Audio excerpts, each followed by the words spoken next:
சென்னை பரந்தூர்ல புதுசா அமைக்க போறதா இருந்த ஏர்போர்ட்டை கைவிடுறதா அறிவிச்சிருக்காரு தமிழ்நாடு முதலமைச்சர் விஜய். இப்போ அந்த ஏர்போர்ட்டை டிராப் பண்றாங்க அப்படின்னா அந்த ஏர்போர்ட் வரைக்கும் எக்ஸ்டெண்ட் பண்றதா இருந்த சுங்குவார் சத்திரம் வரைக்கும் எக்ஸ்டெண்ட் பண்றதா இருந்த மெட்ரோ ரயில் ப்ராஜெக்ட் என்ன ஆகும்? அதுவும் ஆப்வியஸா இதனோட சேர்ந்து டிராப் ஆக போகுதா?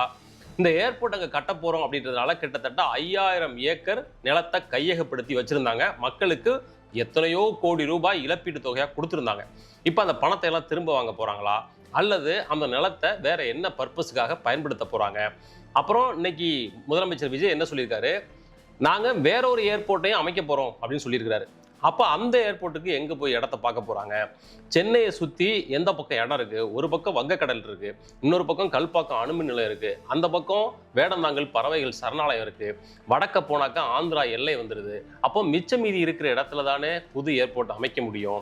அப்போ இன்னொரு ஏர்போர்ட்டும் அமைக்க போறோம் அப்படின்னா அதுக்கான இடம் இவங்களுக்கு எங்கிருந்து கிடைக்கும்? இப்படி பல கேள்விகள் வருது. இன்னொரு பக்கம் பரந்தூர் ஏர்போர்ட்டை இப்படி டிராப் பண்ணதுனால தமிழ்நாடு அடுத்த 10 வருஷத்துக்கு பின்தங்கி போயிடும், மிக மோசமான பொருளாதார விளைவுகளை இந்த மாநிலம் சந்திக்க போகுது அப்படின்னு பல பேர் வான் பண்ணுறாங்க. Rest in peace Tamil Nadu economy, RIP Tamil Nadu economy அப்படின்லாம் பல பேர் எழுத ஆரம்பிச்சிட்டாங்க. ஆந்திராவை சேர்ந்தவங்க, கர்நாடகா சேர்ந்தவங்க, அந்த பொருளாதார வல்லுநர்கள்லாம் தமிழ்நாட்டுடைய இந்த முடிவை சர்க்காஸ்டிக்காக வரவேற்கிறாங்க. ஏன்னா இங்கே ட்ராப் ஆனால் அவங்களுக்கு நல்லது அப்படின்ற அர்த்தத்தில் அவங்கெல்லாம் இதை வெல்கம் பண்ணுறாங்க.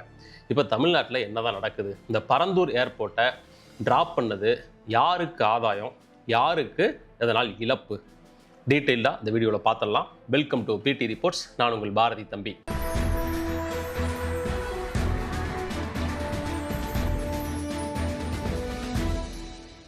நான் உறுதி அளித்தவாறு பரந்தூரில் புதிய விமானம் நிலையம் அமைக்க மேற்கொண்ட நடவடிக்கைகள் இந்த அரசால் கைவிடப்படும்.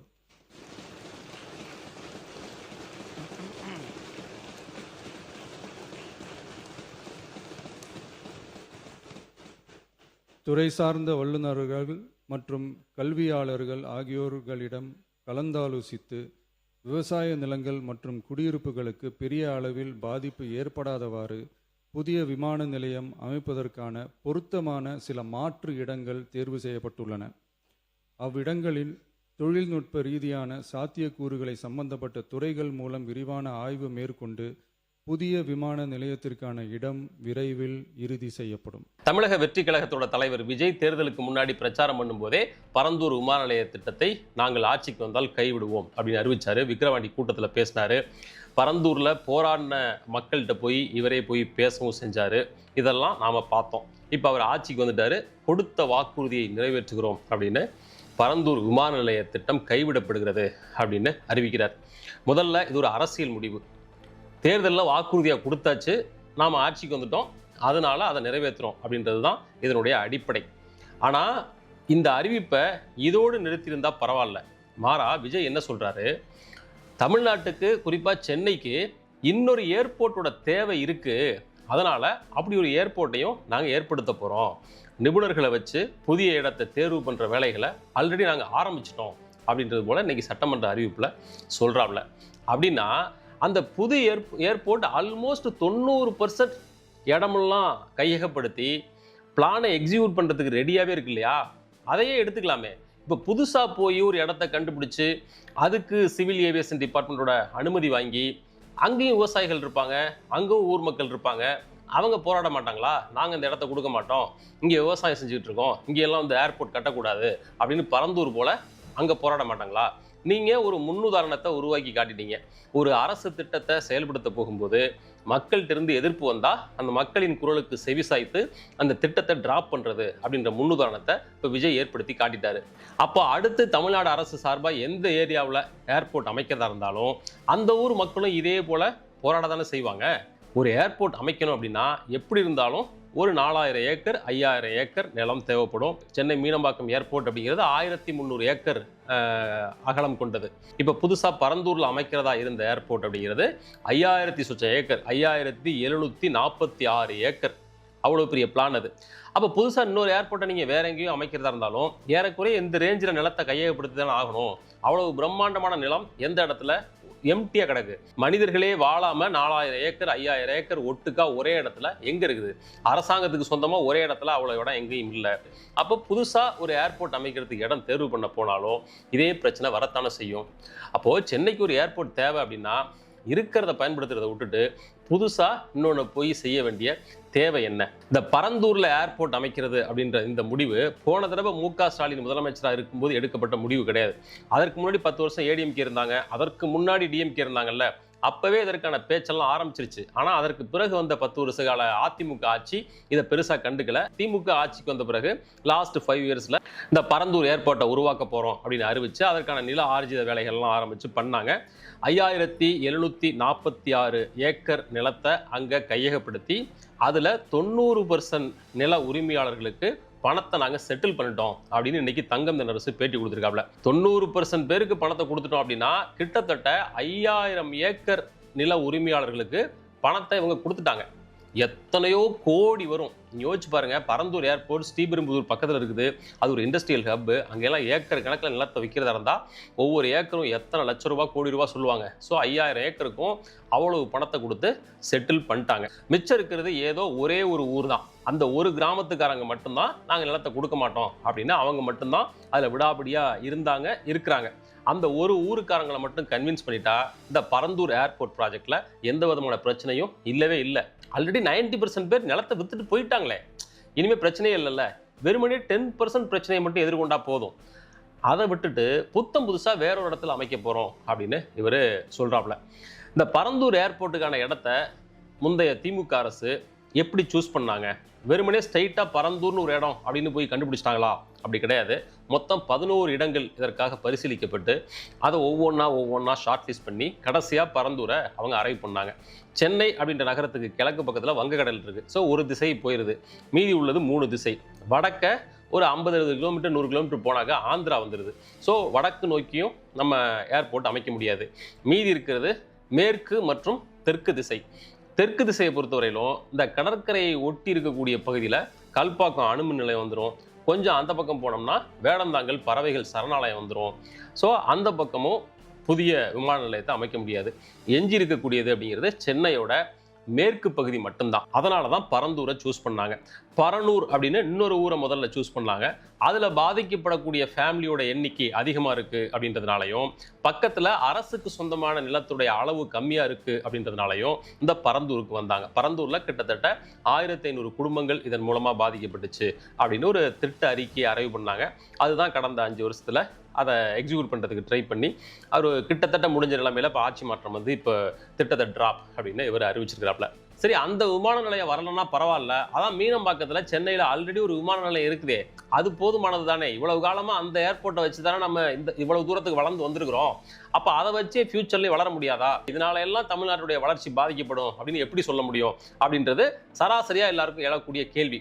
இந்த இடத்துல நம்ம என்ன தெரிஞ்சுக்கணும் அப்படின்னாக்க, இந்த பரந்தூர் விமான நிலையம் அப்படிங்கிறது மீனம்பாக்கம் விமான நிலையம் போல சராசரியான ஒரு பயணிகள் விமான நிலையமா அது திட்டமிடப்படவில்லை. மாறா விமான சரக்கு போக்குவரத்து இருக்கு இல்லையா, அதுதான் அந்த பரந்தூர் ஏர்போர்ட்டோட மெயின் பர்பஸ். அந்த பரந்தூர் பக்கத்துல தான் ஸ்ரீபெரும்புதூர் இருக்குது. அங்கதான் ஃபாக்ஸ்கான், அந்த செயின்ட் கோபியன் உள்ளிட்ட ஏராளமான தொழிற்சாலைகள் இருக்கு. எத்தனையோ லட்சக்கணக்கான பேர் அங்கே வேலை பார்க்குறாங்க.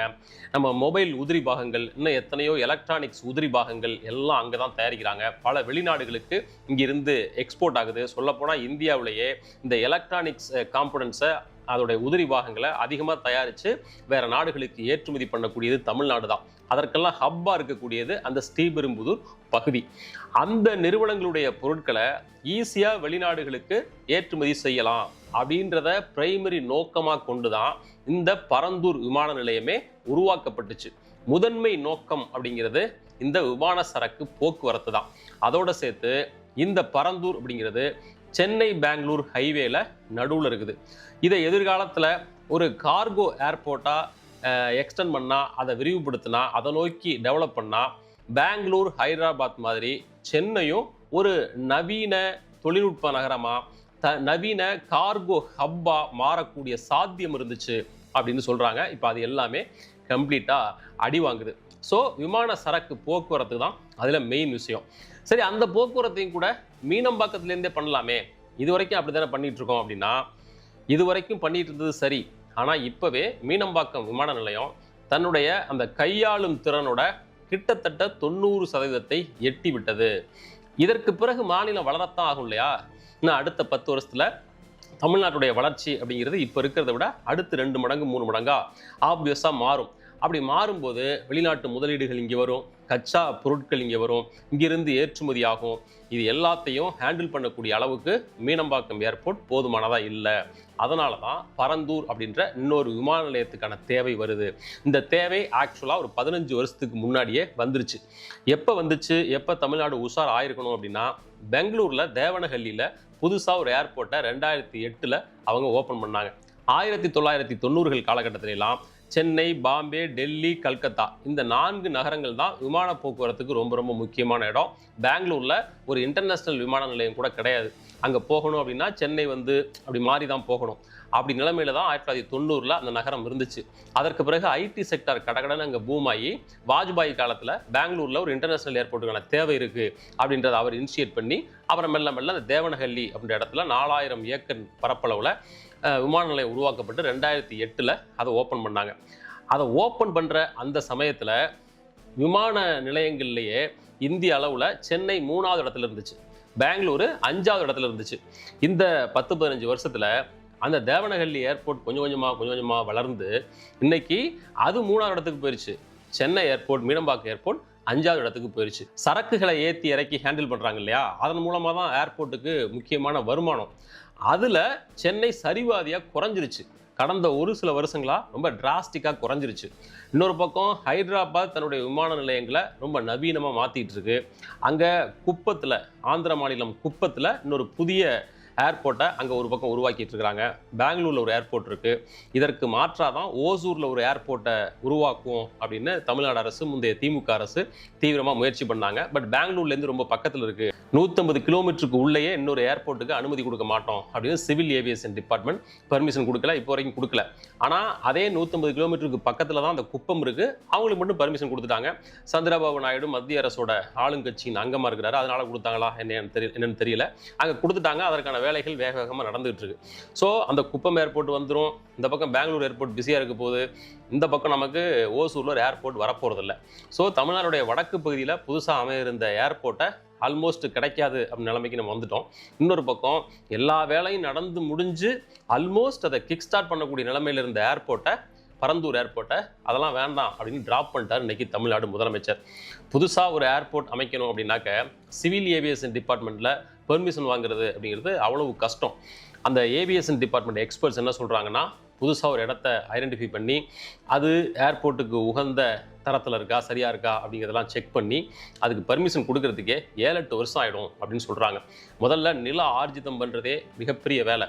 போன தடவை திமுக ஆட்சிக்கு வந்த உடனேயே இந்த பரந்தூர் ஏர்போர்ட் வேலைகளை ஆரம்பித்தாங்க. அதிலேருந்து கொஞ்சம் கொஞ்சமாக மக்கள் கூட பேசி போராடி அந்த 5000 சொச்ச ஏக்கரையும் கையகப்படுத்துறதுக்கு தான் 5 வருஷம் ஆயிடுச்சு. இப்போ புதுசாக இன்னொரு இடத்த போய் கண்டுபிடிச்சு அங்கே நிலத்தை மக்கள்கிட்டேருந்து நாங்கள் கையகப்படுத்துகிறோம் அப்படின்னு போனால் அந்த நிலத்தையெல்லாம் வாங்கி முடிக்கிறதுக்கே 5-6 வருஷம் ஆகிடும். அப்புறம் அதற்கு பிறகு சிவில் ஏவியேஷன் டிபார்ட்மெண்ட் பர்மிஷன் கொடுக்கணும். சென்னைக்கு ஒரு பிரத்யேகமான பிரச்சனை இருக்குது. ஏன்னா இப்போ ஹைதராபாத் அப்படின்ற நகரம் கடல் மட்டத்திலேருந்து 1600 அடி உயரத்தில் இருக்குது. பெங்களூரு கடல் மட்டத்திலேருந்து 3000 அடி உயரத்தில் இருக்குது. ஆனால் சென்னை அப்படின்ற நகரம் கடல் மட்டத்திலேருந்து வெறுமனே 10-20 அடி உயரத்தில் தான் இருக்குது. கிட்டத்தட்ட கடல் மட்டத்துக்கு ஈக்குவலாக சென்னை நகரம் இருக்குது. அப்போது ஒரு ஃப்ளட் வந்தால், வெள்ளம் வந்தால், பெருமழை வந்தால் ஈஸியாக அந்த ஏர்போர்ட்டுக்குள்ளே வெள்ளம் வந்துடும். அந்த சென்னை பெருவெள்ளம் சமயத்தில் சென்னை மீனம்பாக்கம் ஏர்போர்ட்டில் எவ்வளோ விமானங்கள் வெள்ளத்தில் அடிச்சுட்டு போகிற மாதிரி மிதந்து போச்சு, நம்ம எல்லாரும் பார்த்தோம் இல்லையா? அதுபோல் சென்னைக்கு ஒரு பிரத்யேகமான பிரச்சனை இருக்குது. அதையெல்லாம் மனசில் வச்சுக்கிட்டு தான் சிவில் ஏவியேஷன் டிபார்ட்மெண்ட் பர்மிஷன் கொடுப்பாங்க. ஸோ புது ஏர்போர்ட்டுக்கு பர்மிஷன் வாங்குறது அப்படிங்கிறது அவ்வளோ சுலபமும் கிடையாது. ஒரு இடத்துல விமான நிலையம் வருது அப்படின்னா அதில் பயணிகள் ஏறி போவாங்க, வருவாங்க. அப்புறம் நான் சொன்னது போல் சரக்கு போக்குவரத்துக்கு அதை பயன்படுத்துவாங்க. அதன் மூலமாக அரசுக்கு வருவாய், இதெல்லாம் ஒரு பக்கம். இன்னொரு பக்கம் அந்த விமான நிலையத்தை சுற்றி நிறைய லாஜிஸ்டிக் நிறுவனங்கள் உருவாகும், உற்பத்தி துறைகள் பெருகும். அதன் மூலமாக எத்தனையோ ஆயிரக்கணக்கான பேருக்கு புதிய வேலை வாய்ப்புகள் உருவாகும். இந்த பரந்தூர் விமான நிலையம் எப்படியும் இங்கே வந்துடும் அப்படின்ற நம்பிக்கையில் ஏராளமான பன்னாட்டு நிறுவனங்கள் அந்த ஸ்ரீபெரும்புதூர் ஏரியாவை சுற்றி நிறைய இன்வெஸ்ட் பண்ணி வச்சுருக்கிறாங்க. அவங்கெல்லாம் இந்த ஏர்போர்ட் இங்கே வராது அப்படின்னு தெரிஞ்சதுன்னா அந்த இன்வெஸ்ட்மெண்ட்டை ஒன்று ஆல்ரெடி தொடங்கியிருந்தா பாதியில் நிறுத்தக்கூடும், அல்லது வெறுமனே அறிவிப்போட நிறுத்தியிருந்தாங்கன்னா அந்த இன்வெஸ்ட்மெண்ட்டை ஆந்திரா பக்கம் திருப்பிட்டு போகிறதுக்கு அதிக வாய்ப்பு இருக்குது. ஏற்கனவே ஆந்திராக்காரங்க எப்போ அப்படின்னு காத்துட்டு இருக்காங்க. தாவேகா அரசு வந்த பிறகு மிக கணிசமான முதலீடுகள் தமிழ்நாட்டுக்கு வர வேண்டியதெல்லாம் ஆந்திராவை நோக்கி போயிட்டு இருக்கு அப்படின்ற செய்திகள்லாம் நம்ம அடிக்கடி பார்த்துக்கிட்டே இருக்கோம். இப்போ இந்த ஏர்போர்ட் கிடையாது அப்படின்ற அறிவிப்பு தமிழ்நாட்டுக்கான முதலீடை இன்னும் கணிசமாக குறைக்கும் அப்படின்னு பல பேர் வான் பண்ணுறாங்க. அண்ட் இந்த மெட்ரோ ரயில் பரந்தூர் விமான நிலையம் வந்துருச்சு அப்படின்னா சென்னைக்கும் அதுக்கும் கிட்டத்தட்ட 70 கிலோமீட்டர் 75 கிலோமீட்டர் இருக்குது. கார்ல எல்லாம் போயிட்டு வரணும் அப்படின்னா 2 மணி நேரத்துக்கு மேலாகும். பெங்களூர்லேருந்து சென்னைக்கு விமானத்தில் வர்ற செலவை விடவும் பரந்தூர்லேருந்து சென்னைக்குள்ளே காரில் வர்ற செலவு ரொம்ப அதிகமாகிடும். ஸோ பரந்தூருங்கிறது ரொம்ப ஃபாரவே இருக்கு இல்லையா? அதனால சிட்டி கூட அதை கனெக்ட் பண்ணுறதுக்காக மெட்ரோ ட்ரெயின் சர்வீஸை அந்த பரந்தூர் புதிய விமான நிலையம் வரைக்கும் எக்ஸ்டெண்ட் பண்ணணும் அப்படின்ற கோரிக்கையெல்லாம் வந்து அதை ஏற்றுக்கிட்டாங்க போன அரசு. சுங்குவார் சத்திரம் வரைக்கும் முதல் கட்டமாக இந்த மெட்ரோ ரயில் வேலைகளை தொடங்குறதுக்கான ஆரம்ப கட்ட வேலையெல்லாம் ஆரம்பிச்சிட்டாங்க. இப்போது விமான நிலையம் வராது அப்படின்னா அந்த மெட்ரோ ரயிலுக்கான அவசியம் அப்படிங்கிறது இல்லாமல் போயிடுது. அப்போது அது என்னாகும்? அந்த மெட்ரோ ரயில் ப்ராஜெக்ட் அப்படிங்கிறது கம்ப்ளீட்டாக அபாண்டண்டா அதையும் கைவிட போகிறாங்களா அப்படிங்கிறது இன்னொரு சந்தேகம். பரந்தூர் விமான நிலையம் கிடையாது அப்படின்னு இன்னைக்கு அறிவிச்சிருக்கிற முதலமைச்சர் விஜய் புதிய விமான நிலையம் அமைக்கிறதுக்கான இடம் தேடுற வேலைகளை பேரலாக ஒரு பக்கம் செய்வோம் அப்படின்னு சொல்லிட்டு இன்னொரு பக்கம் மீனம்பாக்கம் விமான நிலையத்தை நாங்கள் விரிவுபடுத்துவோம், வடமேற்கு திசையில் அதை எக்ஸ்டெண்ட் பண்ணி அடுத்த டெர்மினலை அங்கே கட்டுவோம் அப்படின்னு சட்டசபையில் அறிவிச்சிருக்கார். மீனம்பாக்கம் விமான நிலையத்தோட வடமேற்கு திசையில் முழுக்க மக்கள் குடியிருப்பு தான் இருக்குது. பல்லாவரம், பொழிச்சலூர், அனகாபுத்தூர் இந்த மாதிரியான ரொம்ப ரொம்ப மக்கள் அடர்த்தி அதிகமான ஒரு ஏரியா அது. அதுக்குள்ளே நாங்கள் எக்ஸ்டெண்ட் பண்ணுவோம் அப்படின்னா அங்கே இருக்கிற வீடுகள்லாம் என்ன? அதனை இடிக்க போகிறீங்களா? அதெல்லாம் கையகப்படுத்த போகிறீங்களா? ஒருவேளை இருக்கிற கேம்பஸ்குள்ளேயே சின்னதாக ஒரு டெர்மினல் அமைக்க போகிறாங்களா? அது தெரியல. பட் அவருடைய அறிவிப்பு அப்படிங்கிறது இப்படி தான் குழப்பமாக இருக்குது. எப்படி பார்த்தாலும் பரந்தூர் விமான நிலையம் கைவிடப்படும் அப்படின்ற முதலமைச்சர் விஜயுடைய அறிவிப்பு தமிழ்நாட்டு பொருளாதாரத்திற்கு மிகப்பெரிய அடி. இன்னைக்கு தங்கம் தென்னரசு, முன்னாள் தொழில்துறை அமைச்சர் தங்கம் தென்னரசு இதை பற்றி விரிவாக ஒரு பேட்டி கொடுத்துருக்காரு. அந்த பேட்டியில் அவர் ரொம்ப ஒரு முக்கியமான விஷயத்தை சுட்டி காட்டுறார். என்னன்னா, இப்போ கிட்டத்தட்ட 5000 ஏக்கர் அளவுக்கான நிலத்தை பரந்தூரில் கையகப்படுத்திட்டாங்க. அதற்கான பணம்லாம் அந்த விவசாயிகளுக்கு, மக்களுக்கு கொடுத்து செட்டில் பண்ணியாச்சு. லீகலி அந்த இடத்துக்கு சொந்தக்காரர் இப்போ அரசாங்கம். அங்கே விமான நிலையம் வராது அப்படின்னு ஆயிடுச்சு, அறிவிச்சாச்சு. அந்த நிலத்தை இப்போ நீங்கள் என்ன பண்ண போகிறீங்க? நில கையகப்படுத்துதல் சட்டத்தின்படி எந்த பர்பஸுக்காக ஒரு நிலத்தை கையகப்படுத்துகிறாங்களோ அந்த பர்பஸுக்காக மட்டும்தான் அதை பயன்படுத்தணும், வேற நோக்கத்துக்காக பயன்படுத்தக்கூடாது. அங்கே 5000 ஏக்கர் கிட்டத்தட்ட நிலத்தை எடுத்து வச்சுருக்கிறோமே, அங்கே போய் ஹாஸ்பிட்டல் கட்டுறோம், வேறு ஏதோ பண்ணுறோம் அப்படிலாம் பண்ண முடியாது. சட்டம் அதற்கு அனுமதிக்காது. அப்போ அந்த நிலத்துக்கான வேல்யூ என்ன பண்ண போகிறீங்க? அதில் இன்வெஸ்ட் பண்ண அத்தனை 1000 கோடி பணத்துக்கான மதிப்பு தான் என்ன அப்படின்றது அவர் எழுப்பக்கூடிய முக்கியமான கேள்வி. இதற்கெல்லாம் யார் பதில் சொல்கிறது அப்படின்னு தெரியல. பரந்தூர் விமான நிலையம் கைவிடப்படும் அப்படின்ற இந்த அறிவிப்பினால் தமிழ்நாடு என்ன விதமான பாதிப்புகளை சுமக்கப் போகிறது? எத்தனை 1000 வேலை வாய்ப்புகள் இதன் மூலமாக நம்ம கையை விட்டு போக போகுது? இதற்கெல்லாம் காலம்தான் பதில் சொல்லணும். இந்த அறிவிப்பிலிருந்து அவங்க பின்வாங்குவாங்களா என்ன அப்படின்னு தெரியல. பல பேர் அதற்கு வலியுறுத்துறாங்க. என்ன பண்ண போகிறாங்க அப்படின்னு தெரியல. பார்க்கலாம். மீண்டும் மற்றும் ஒரு வீடியோவில் சந்திக்கலாம். நன்றி. இந்த விமான நிலையம் வரும் என்ற வகையில் அங்கே ஒரு மெட்ரோ திட்டத்தை இப்போ நமக்கு சுங்குவார் சத்திரம் வரை கொண்டு போயிருக்கோம். எதிர்கால இந்த மெட்ரோ திட்டத்தினுடைய நிலைமை என்ன?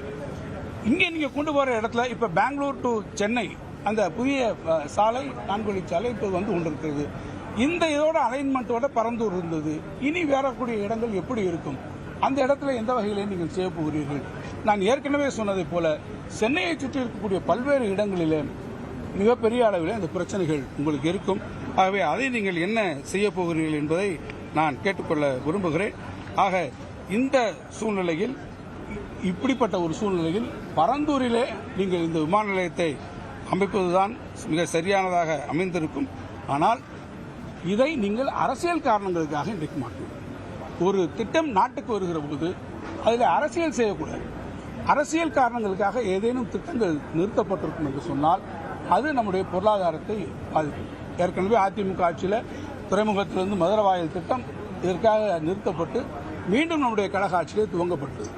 இப்படி பல சூழ்நிலைகளிலே அரசியல் காரணங்களுக்காக திட்டங்களை நீங்கள் நிறுத்துவீர்கள் என்று சொன்னால் அது ஒட்டுமொத்த நாட்டினுடைய பொருளாதாரத்தை பாதிக்கும். எனவே தான் நான் கேட்டுக்கொள்ள விரும்புவதெல்லாம், அரசு அரசியல் நோக்கங்களை தாண்டி திராவிட முன்னேற்ற கழக ஆட்சியிலே இந்த திட்டம் கொண்டு வரப்பட்டு இன்றைக்கு நில எடுப்பு பணிகளெல்லாம் கூட 90% முடிந்துவிட்ட நிலையிலும் இதற்கு வேண்டுமென்றே நாம் போய்விட்டு சொல்லிவிட்டோம், நாம் தேர்தல் அறிக்கையில் சொல்லிவிட்டோம், நாம் விக்கிரவாண்டிகளை சொல்லிவிட்டோம் என்ற காரணங்களை காட்டி இந்த திட்டத்தை நிராகரிப்பது என்பது உள்ளபடியே அங்கே இருக்கக்கூடிய பொருளாதார வளர்ச்சியை மிகப்பெரிய அளவிலே பாதிக்கும். திருப்பெரும்புதூர் மட்டுமல்ல, நம்முடைய பகுதியிலே பார்த்தீங்கன்னா பல தொழில் வளரும். இன்னைக்கு பல தொழிற்சாலைகள் ஆந்திராவை நோக்கி போகக்கூடிய சூழ்நிலைகள் எல்லாம் உருவாகி இருக்கிறது. ஆந்திர அரசு ஏற்கனவே அங்கே ஒரு விமான நிலையம் அமைக்கக்கூடிய கருத்தூர் இருக்கிறது. ஏற்கனவே ஓசூர் விமான நிலையத்தை நாம் இழந்திருக்கிறோம். பெங்களூரில் இப்போ 2வது ஏர்போர்ட்டுக்கு போயிட்டாங்க. குப்பத்தில் ஆந்திராவில் ஒரு ஏர்போர்ட் வருது. ஸோ ஓசூரை சுற்றி இருக்கக்கூடிய பகுதிகளெல்லாம் இன்னைக்கு ஏர்போர்ட்டுகள் வருகிற போது ஓசூரிலே நமக்கு அனுமதி மறுக்கப்பட்டு அந்த ஓசூரை நாம் இழக்கிறோம். இப்போ மீண்டும் பரந்துரையும் இழந்தால் இந்த நாட்டினுடைய தொழில் வளர்ச்சி எங்கே போகும், பொருளாதார இலக்கு எங்கே போகும்?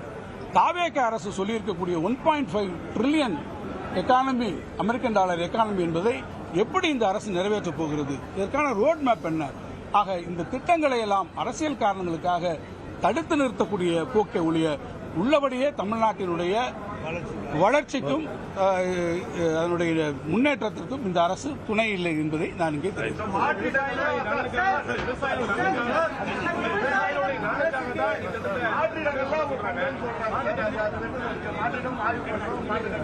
மாற்று இல்லை நீங்க கேளுங்க, என்ன மாற்று இடங்களை நாங்கள் ஆய்வு பண்ணுகிறோம் என்று சொல்லுகிறார்கள். ஏற்கனவே அங்கே நான் சொல்லிவிட்டேன், 90% இடங்கள் அங்கே பறிக்கப்பட்டுவிட்டது.